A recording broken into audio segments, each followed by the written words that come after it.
கார்த்திகா ராஜா பேச்சாளர், மரியாதைக்குரிய கவிஞர், எழுத்தாளர் முத்துக்குமார் அவர்கள் அணிலாடும் ஒன்றில் அப்படிங்கிற ஒரு தொகுப்பை கொஞ்சம் வருஷத்துக்கு முன்னாடி வெளியிட்டு இருந்தாங்க.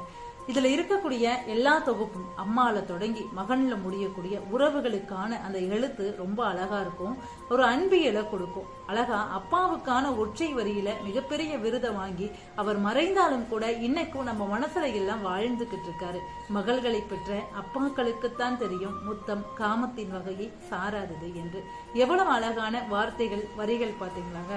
அப்பாங்கிற தொகுப்பு, அதுல இருக்கக்கூடிய சில வரிகள் என்னை ரொம்ப ஈர்த்தது. அதை நான் உங்ககிட்ட பகிர்ந்துக்கிறேன். என் தகப்பன் எனக்கு இதைத்தான் சொல்லிக் கொடுத்தான். முதிர்ந்த மரத்தின் வேர்களைப் போல் மண்ணில் ஊன்றவும், பெருத்த பறவையின் சிறகுகள் போல் விண்ணில் அலையவும். ஆப்பிரிக்க பழங்குடி பாடல் அப்படின்னு சொல்லி இந்த பாடல்ல இருந்து தொடங்குறாரு அந்த தொகுப்பை.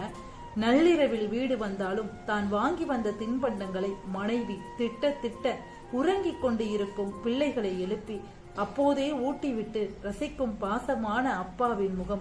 உறவினர்கள் ஒன்று கூடும் திருமணங்களில் முன்னிரவு நண்பர்களுடன் சீட்டாடி கொண்டு இருக்கும் போது மடியில் சென்று அமர்ந்தால் சட்டென்று கடுமை காட்டி துரத்தி விடும் கோபமான அப்பாவின் முகம்.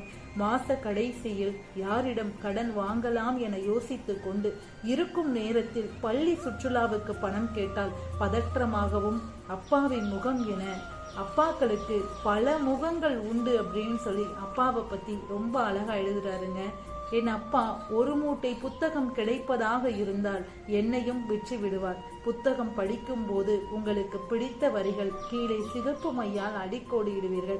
அவங்க அப்பா புத்தகம் படிக்கும் போது சிகப்பு மையால கோடு போடுவாராம் பிடிச்ச வரிகளை எல்லாம். ஏன்னு கேட்டா, நான் இங்கிருந்தே அந்த எழுத்தாளனிடம் கை குலுக்கி கொள்கிறேன், இந்த வாசகம் எனக்கு ரொம்ப பிடிச்சிருக்கு அப்படின்னு சொல்லுவாராம். இந்த மாதிரியான நல்ல நல்ல விஷயங்கள் எல்லாம் இந்த தொகுப்புல இருக்கு. இன்னும் இதுல இருக்கக்கூடிய தொகுப்புகளை எல்லாம் உங்ககிட்ட நான் பகிர்ந்துக்கிறேன். நன்றி, வணக்கம்.